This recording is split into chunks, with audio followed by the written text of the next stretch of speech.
Assalamu alaikum. Today we will solve MA2 BPP kit questions of chapter Job, Batch and Service Costing. Let's start. Which of the following is a feature of job costing? जो हमें नीचे जो options दिए हुए हैं इसमें से कौन सा ऐसा फीचर है जो जॉब कॉस्टिंग का है? पहला ऑप्शन है production is carried out in accordance with the wishes of customer. Yes, और यही इसका राइट आंसर है, क्योंकि जॉब ऑर्डर कॉस्टिंग हम उसी कॉस्टिंग को बोलते हैं जो कस्टमर की रिक्वेस्ट पे की जाए।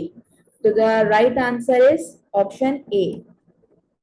Next question, rug making, rug बोलते हैं मैट्स को, rug making business manufactures quality rugs to customers order. Okay, it has two production department, department X and department Y.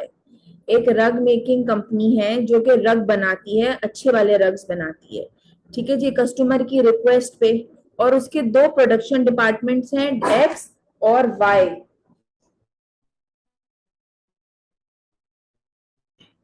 which have overhead absorption rate per direct labor hour of 12.86 and 12.40 respectively। जो overhead absorption rates हैं वो department x का है 12.86 और department Y का है 12.40। Direct cost for job LJIRS follow. Direct material लगा है $154, डायरेक्ट लेबर 20 घंटे काम हुआ है एक्स डिपार्टमेंट में, वाई डिपार्टमेंट में 12 घंटे काम हुआ है। लेबर रेट्स पर are are 3.80 for X and 3.50 for department Y. Okay जी. The company quotes prices to customer that reflect a required gross profit margin of 25% on selling price. और जो कंपनी जो है वो प्रॉफिट कमाती है ग्रॉस प्रॉफिट मार्जिन पे, तो वो पूछना चाह रहा है what is the selling price. तो वो जो सेलिंग प्राइस क्या होगी जॉब एलजीआई की, जिस तरह जॉब ऑर्डर कॉस्टिंग में हर जॉब को एक अलग यूनिक नंबर दिया जाता है। आइए सॉल्व करते हैं। डायरेक्ट मटेरियल 154, डायरेक्ट लेबर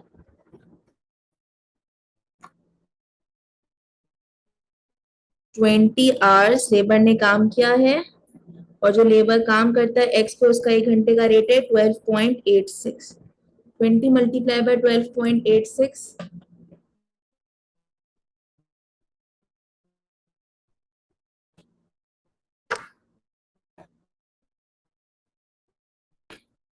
हमारे पास आ जाएगा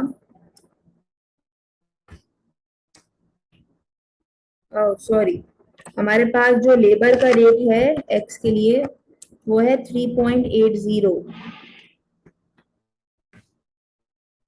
ये मैं एक्स के लिए निकाला है, 20 मल्टीप्लाई बाय 3.80 76, और जो y के लिए है वो हो जाएगा 12 आवर्स मल्टीप्लाई बाय 3.50, 12 इंटू 3.50, ये हो जाएगा 42।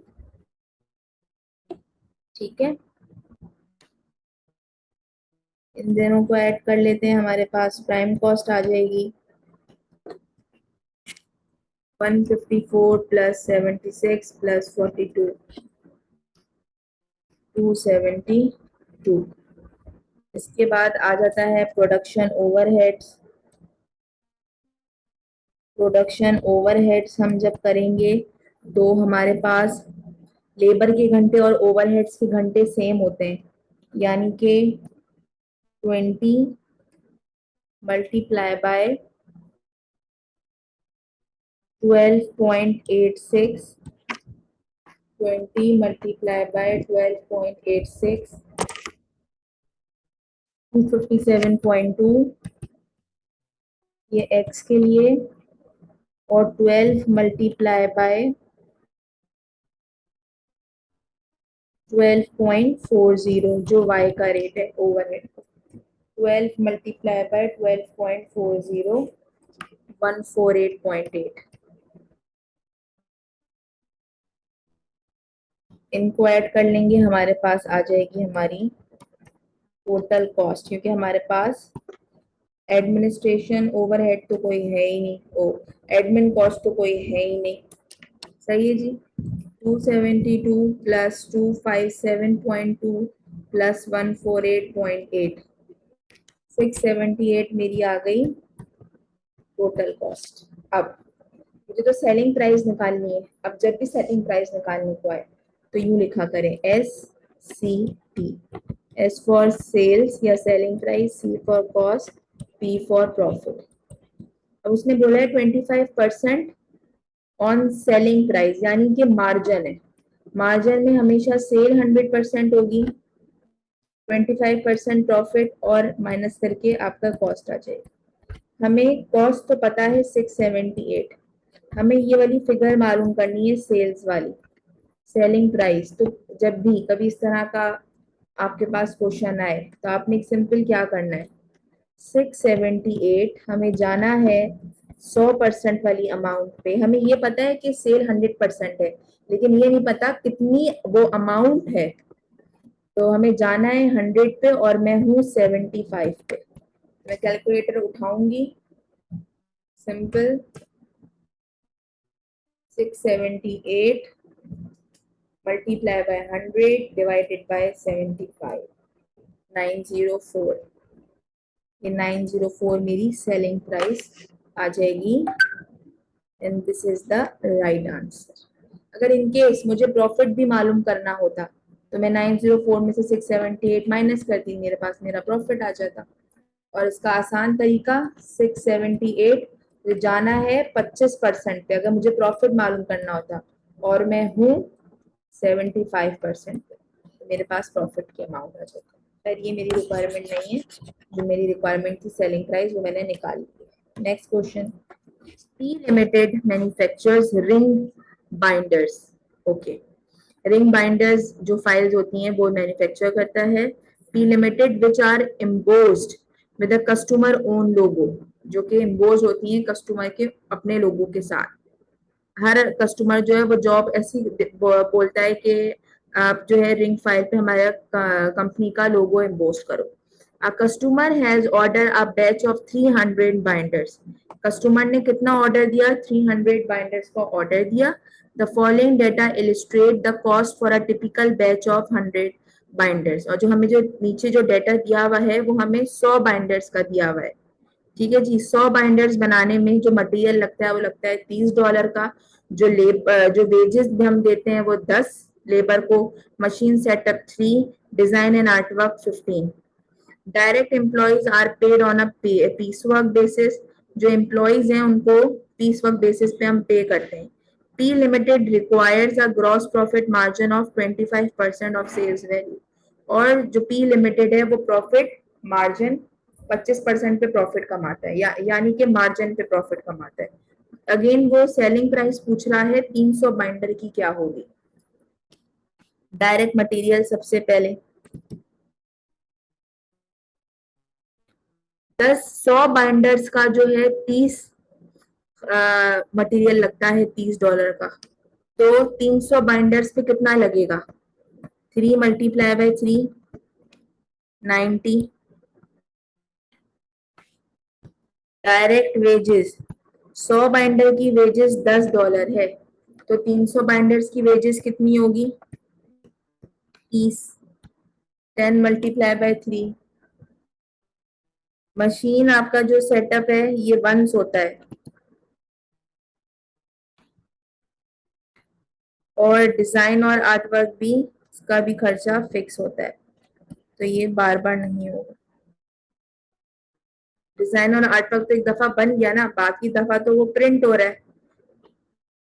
15, इन तमाम को हम ऐड कर लेते हैं, 90 प्लस 30 प्लस 3 प्लस 15, 138 आ जाएगी मेरी टोटल कॉस्ट।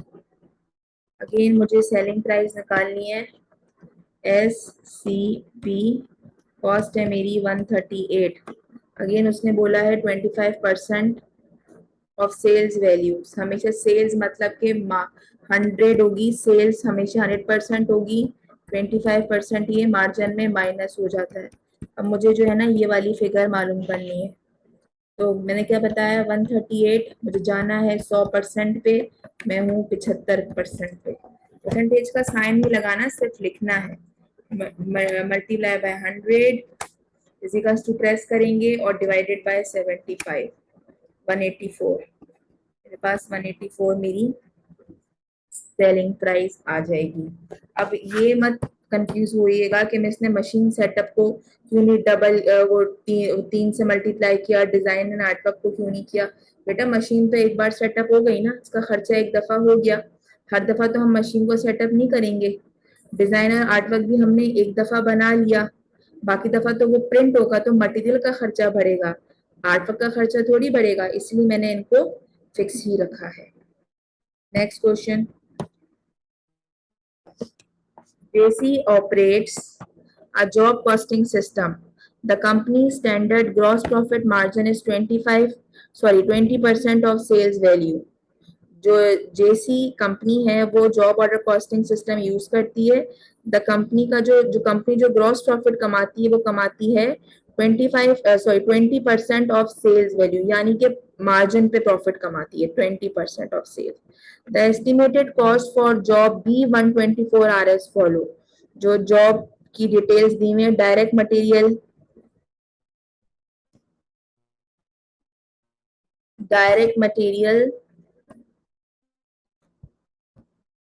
3 kg लगता है और 1 kg जो है वो $5 का आता है, 3 5 15।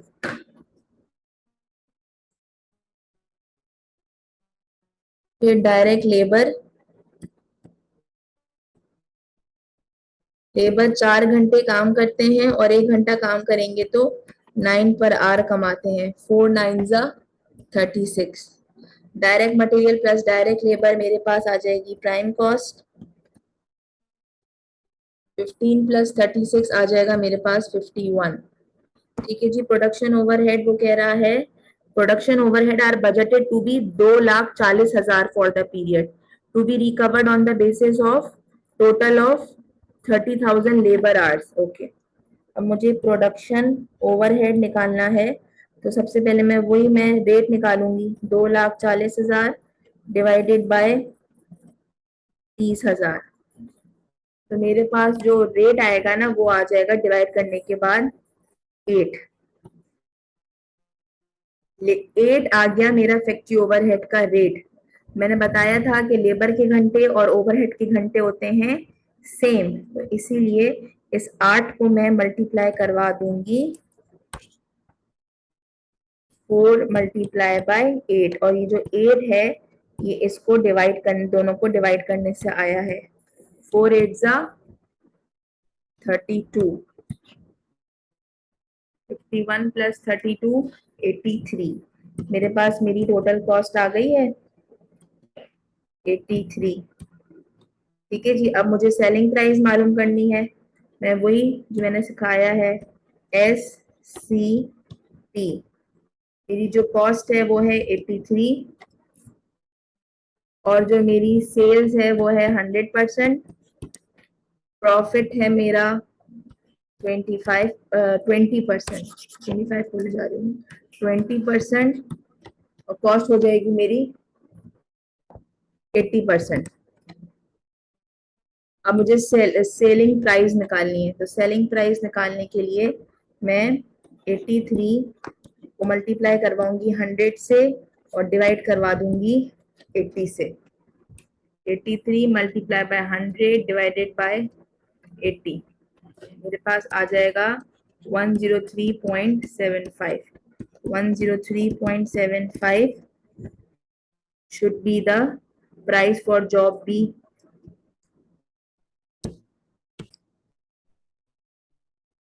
अच्छा जी, अब इसमें मत कंफ्यूज होइएगा कि प्रोडक्शन ओवरहेड के लिए इसने ये क्या किया है। मैंने सिर्फ सिंपली अपने प्रोडक्शन ओवरहेड्स को डिवाइड किया है लेबर आवर्स से, तो मेरे पास रेट आ गया 1 घंटे का।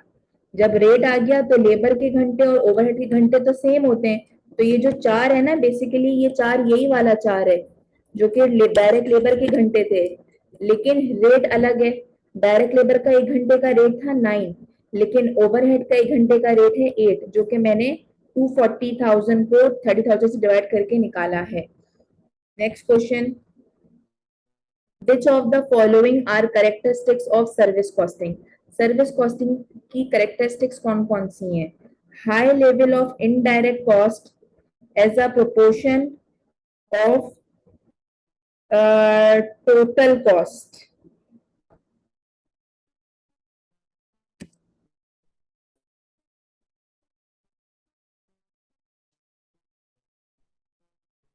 High level of indirect cost as a proportion of total cost, use of composite cost unit, use of equivalent units. Okay जी, इसका जो राइट आंसर है वो है 1 एंड 2। 1 एंड 2 इसका राइट आंसर है। मैं बता देती हूँ क्यों और कैसे। ज्यादातर सर्विस कॉस्टिंग में इनडायरेक्ट कॉस्ट ही होती हैं, सही है।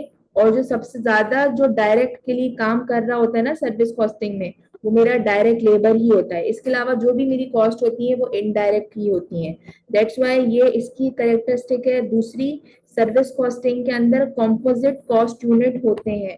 कॉम्पोजिट कॉस्ट यूनिट माने कि दो कॉस्ट यूनिट को साथ मिला देना, जैसे कि टन, किलोमीटर, पेशेंट, डे, दोनों दो कॉस्ट यूनिट्स को आपस में मिला देने को कॉम्पोजिट कॉस्ट यूनिट कहते हैं। तो ये जो दोनों चीजें हैं ये कैरेक्टरिस्टिक्स हैं सर्विस कॉस्टिंग की। ऑप्शन 3 इसका ऑप्शन इसलिए नहीं है क्योंकि इक्विवेलेंट यूनिट्स का काम जो है वो प्रोसेस कॉस्टिंग में होता है।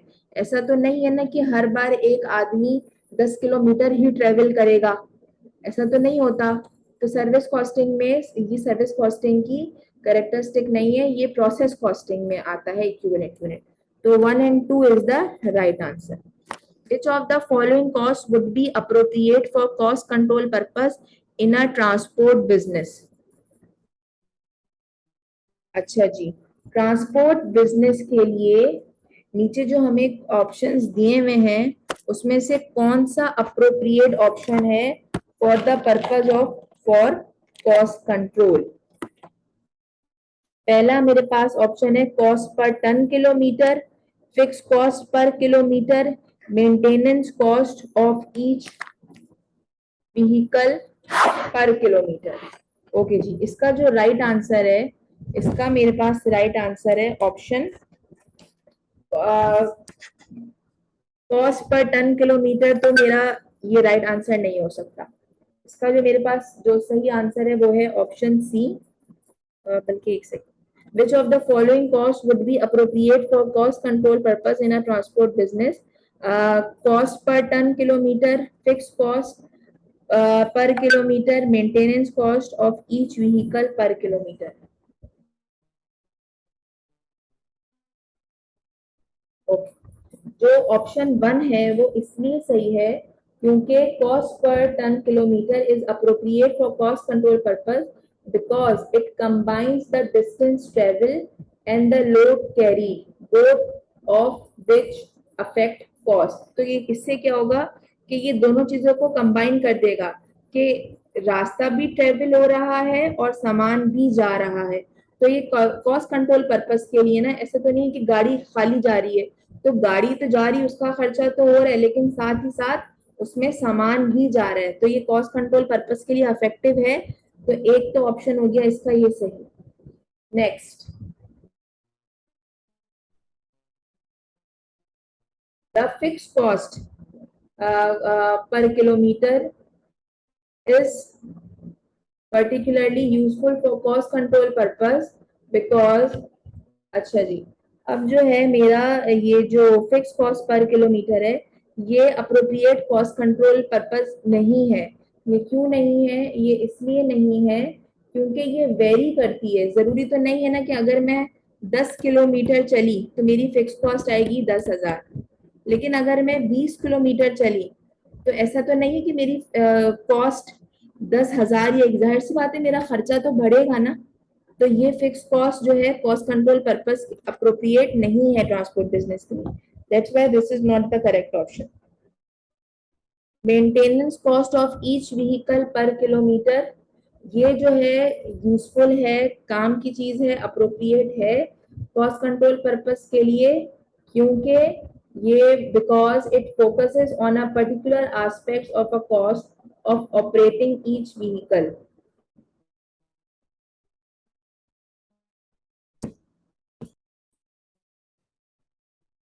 इस बात का मतलब ये है कि ये फोकस करती है मेंटेनेंस कॉस्ट पे, कि जिस जिस व्हीकल को जैसी भी मेंटेनेंस चाहिए होती है ये उस हिसाब से उसको मेंटेनेंस प्रोवाइड करती है। ये नहीं कि बिल्कुल हर हर चीज को हर तरीके की मेंटेनेंस प्रोवाइड की जा रही है। जो व्हीकल की जो रिक्वायरमेंट है उसको वो कॉस्ट प्रोवाइड की जाएगी, जितने जितने जैसे जैसे जैसे किलोमीटर आगे बढ़ता जाएगा। So the right answer is option 1 and 3. For which of the following organization would service costing not be appropriate? Appropriate service costing किस ऑर्गेनाइजेशन के लिए नहीं होती है? होटल्स के लिए तो होती है, हॉस्पिटल्स के लिए भी होती है, maintenance division of a service of a manufacturing company यहाँ के लिए भी होती है, light engineering company, light engineering company के लिए सर्विस कॉस्टिंग अप्रोप्रिएट नहीं है। क्यों नहीं है? क्योंकि लाइट इंजीनियरिंग कंपनी जो है प्रोडक्ट प्रोवाइड कर रही होती है, ना कि service. The following information relates to the distribution division of a multinational company. जो हमें जो नीचे जो इंफॉर्मेशन दी हुई है वो एक डिवीजन डिस्ट्रीब्यूशन डिवीजन की दी हुई है, एक मल्टीनेशनल कंपनी की। What is the most appropriate unit cost for the distribute division? Distribute division के लिए मोस्ट अप्रोप्रिएट कॉस्ट यूनिट कौन सा होगा? किलोमीटर ट्रेवल्ड हुए हैं 6,36,500, जो टन कैरीड हुए थे वो होते 2479 टन, नंबर ऑफ ड्राइवर्स थे 20, hours worked by drivers 35,520, ton kilometre travelled दोनों को मिला के 3,75,200, और जो कॉस्ट इनकर्ड हुई है वो ये 5,62,800। तो डिस्ट्रीब्यूशन डिवीजन के लिए अप्रोप्रिएट यूनिट कॉस्ट कौन सा होगा? अच्छा जी, सबसे पहले मैं एक बात यहाँ क्लियर कर दूं कि यहाँ पे जो है वो डिस्ट्रीब्यूशन की बात है। तो डिस्ट्रीब्यूशन में हम क्या करते हैं? नॉर्मली सामान होगा, जाहिर सी बात है ना, और सामान को हम टन में या केजी में काउंट करते हैं, ऐसा ही है। अब जब यहाँ पे डिस्ट्रीब्यूशन की बात हो रही है तो जाहिर सी बात है ट्रेवलिंग भी आएगी, और ट्रेवलिंग को हम हमेशा किलोमीटर में ही मेजर करते हैं। अब वो हमसे पूछ रहा है आपका मोस्ट अप्रोप्रिएट जो है वो कॉस्ट यूनिट कौन सा होगा? तो कॉस्ट किस तरह निकालते हैं? Cost per unit, total cost divided by number of units, ऐसे ही है। तो टोटल कॉस्ट तो मेरी है ये 562,800। अब ये नीचे नहीं पता नीचे क्या आना है। अगर मैं सिर्फ किलोमीटर ट्रेवल ले लूंगी तो ऐसा तो नहीं होगा ना कि डिस्ट्रीब्यूशन डिवीजन में जाहिर सी बात है कुछ ना कुछ डिस्ट्रीब्यूट भी तो हुआ होगा। तो किलोमीटर ट्रेवल इसकी सूटेबल बेस नहीं है। सिर्फ ऐसा भी नहीं होता कि टन्स जो हैं वो खुद ही खुद गए हों, जाहिर सी बात है टन्स किसी चीज में लोड होके जाएंगे ना, तो ये भी नहीं हो सकता। नंबर ऑफ ड्राइवर्स खाली खाली क्या करेंगे? 20 अगर लोग हैं तो उसको मैं डिवाइड करके क्या करूं? तो ये भी नहीं हो सकता। Number hours work by drivers, इतने कॉस्ट और इतने घंटे काम हुआ है, तो किस चीज पे काम हुआ है ये भी यहाँ पे नहीं पता। अब इसकी जो बिल्कुल सूटेबल बेस है ना वो है टन किलोमीटर, और यही जो है डिस्ट्रीब्यूशन डिवीजन में जो है किलोमीटर डिवीजन है और डिस्ट्रीब्यूशन है, तो जाहिर सी बात है किस चीज की distribution?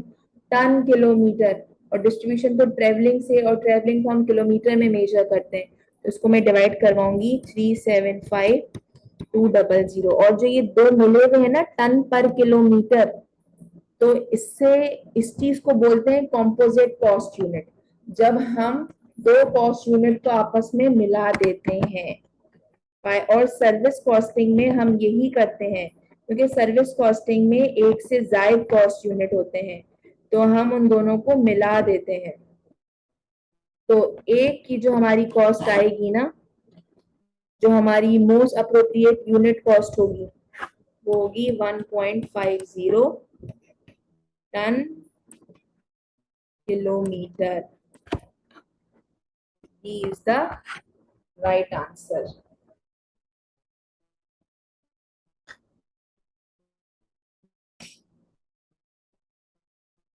Which of the following would be cost unit for a hotel?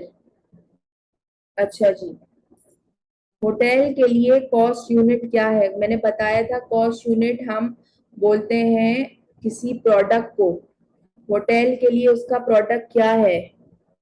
Meal served, guest stay, bed occupied per night, या बेड अवेलेबल पर नाइट। इसका जो हमारे पास राइट आंसर है वो है D, bed occupied per night. अच्छा जी, बाकी जो आंसर्स क्यों नहीं है वो मैं बता देती हूँ। भाई जरूरी तो नहीं है ना कि हर आने वाला गेस्ट जो है वो खाना भी खाए, मील भी करे, और इस बात ये भी बात जरूरी नहीं है कि हर हर आने वाला गेस्ट जो है वो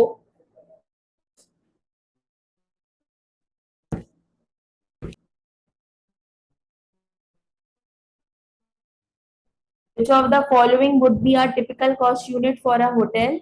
Meal served. मील सर्व्ड इसका ऑप्शन इसलिए नहीं है क्योंकि जरूरी तो नहीं है ना कि हर आने वाला होटल में इंसान वो खाना भी खाए, और वैसे भी यहाँ पे होटल की बात हो रही है, रेस्टोरेंट की बात नहीं हो रही। गेस्ट स्टे, ये भी जरूरी नहीं है कि होटल में हर आने वाला शख्स जो है वो स्टे भी करे, बहुत सारे लोग मिलने भी जाते हैं, तो ये भी कॉस्ट यूनिट नहीं होता। Bed available per night, bed available per night cost unit से क्या ताल्लुक? अगर अवेलेबिलिटी है तो है bed occupied per night. Yes, this is the right answer. हर मैंने ये बात अपनी वीडियोस में बारहा बोली है कि हर कॉस्ट यूनिट को यूनिट कॉस्ट भी होना जरूरी है। तो बेड अवेलेबल पर नाइट ये होटल का कॉस्ट यूनिट तो है, और ये एक यूनिट कॉस्ट भी है। यूनिट कॉस्ट माने कि एक बेड ऑक्यूपाइड के पैसे भी होंगे। तो D is the right answer. 11.10 the following items are recorded in a costing system. Costing system में हम क्या क्या चीज रिकॉर्ड करते हैं? यस, एक्चुअल डायरेक्ट मटेरियल हम रिकॉर्ड करते हैं, एक्चुअल डायरेक्ट लेबर कॉस्ट भी हम रिकॉर्ड करते हैं, एक्चुअल मैन्युफैक्चरिंग ओवरहेड नहीं रिकॉर्ड करते, हम एब्जॉर्ब मैन्युफैक्चरिंग ओवरहेड रिकॉर्ड करते हैं। 1, 2 and 4 is the right answer. Next question. अच्छा जी, दैट ये जो क्वेश्चन है ये आपकी एग्जामिनर रिपोर्ट का क्वेश्चन है। The direct cost of job J76 comprises the following. Direct material, sorry direct labour 45 hours काम हुआ है, और जो पैसे हैं वो है $520। डायरेक्ट मटेरियल M1 72 kg, ये है 430। डायरेक्ट मटेरियल M2 25 लीटर्स, 120 का खर्चा। Production overhead are absorbed at a rate of 8.60 per direct labor hour। जो मेरे प्रोडक्शन ओवरहेड्स हैं तो उसका जो रेट है वो है 8.60 per direct labour hour. Non production overhead are absorbed at 10% of sales revenue. जो मेरे नॉन प्रोडक्शन ओवरहेड्स हैं वो 10% ऑफ सेल्स रेवेन्यू है। ओके जी, सेल्स रेवेन्यू का 10% है। Selling price are determined so as to be achieve a net profit of 12%। हमें selling price determine करनी है ताकि हम प्रॉफिट अचीव कर सके 12% ऑफ सेल्स रेवेन्यू, यानी कि यहाँ पे मार्जिन की बात हो रही है। मुझे बेसिकली सेलिंग प्राइस मालूम करनी है और मैं जो हूँ, मेरी कंपनी जो है वो प्रॉफिट निकालती है मार्जिन पे। आइए सवाल शुरू करते हैं। डायरेक्ट लेबर 520,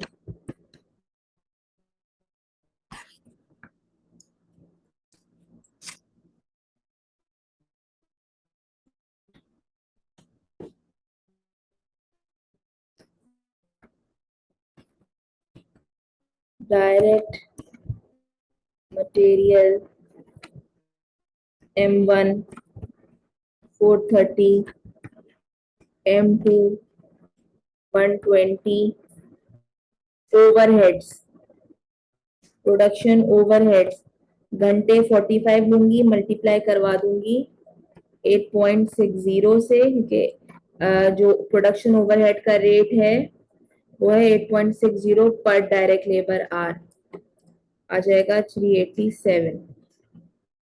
ओके, अब इसके बाद आ जाती है हमारी,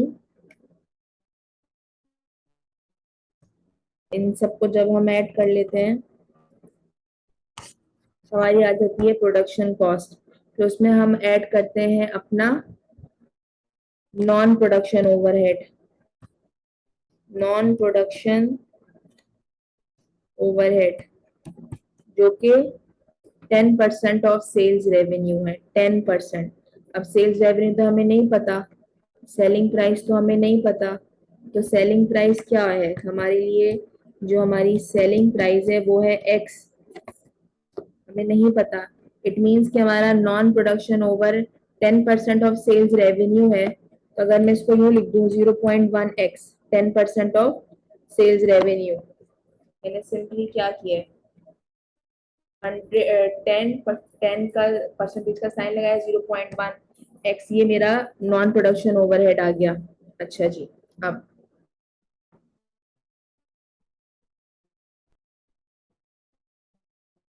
अब अगर मैं इसको यूं लिख दूं, सेलिंग प्राइस है मेरी x, मुझे नहीं पता, ये तमाम है मेरी कॉस्ट, सही है, और जो मेरा प्रॉफिट है वो है 12% ऑफ सेल्स रेवेन्यू। तो अगर मैं यूं लिख दूं 0.12x, सही है। अब मैं इसको एक इक्वेशन बनाते हैं, x minus 520 minus 430 minus 120 minus 387 minus 0.1x is equals to 0.12x। मैंने इसको हॉरिजॉन्टल फॉर्म में लिख दिया। अब मैं x वाले अलग करूंगी, यहाँ पे 1 है, जहाँ कुछ नहीं होता वहां 1 होता है, तो 1x माइनस ये 0.1x माइनस प्लस का is equals to 0.12x is equals to 520 plus 430 plus 120 plus 387।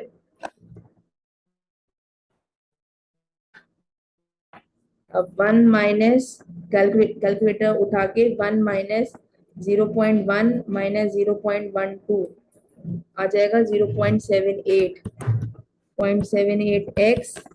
अब 520 प्लस 430 प्लस 120 प्लस 387 आ जाएगा 1457। अब x यहाँ करूंगी 1457 डिवाइडेड बाय 0.78, तो मेरा जो सेलिंग प्राइस आ जाएगी वो आ जाएगी 1867.9, तो 1868, और ये मेरी ए इज द राइट आंसर। मैंने सिर्फ क्या किया है, अब इस तरह के कभी भी सवाल आए तो उसको एक्स, जो जो चीज हमें नहीं पता उसको हम एक्स एज्यूम कर लेंगे, तो मैं सिर्फ सिंपली उसको लिखती गई। अब उसने बोला था नॉन प्रोडक्शन ओवरहेड है सेलिंग प्राइस का 10%, तो सेलिंग प्राइस तो खुद 10 है, और सेलिंग प्राइस तो खुद x है, तो 0.1x हो गया, और प्रॉफिट उसने बोला था 12% ऑफ सेलिंग प्राइस, तो सेलिंग प्राइस तो x है, तो 12% 0.12x, 12 अगर आप लोग कैलकुलेटर के अंदर 12% लिखोगे ना और इजिकल्स टू का साइन प्रेस करोगे तो 0.12 आ जाएगा। तो मैंने सिंपली इसको, ये वर्टिकल फॉर्म में था, ये मैंने हॉरिजॉन्टल फॉर्म में लिख दिया। उसके बाद जो है मैंने एक्स वाले एक तरफ कर लिए, नंबर्स वाले एक तरफ कर लिए। ये कैलकुलेटर के अंदर मैंने सिंपली 1 माइनस 0.1 माइनस 0.12 लिखा, मेरे पास 0.78 एक्स आ गया। इसको सम किया 1457 आ गया। उसके बाद मैंने डिवाइड करवा के अपनी सेलिंग प्राइस निकाल ली है। आई होप आपको ये क्वेश्चन समझ में आ गया होगा। Thank you so much for watching my video. Allah Hafiz.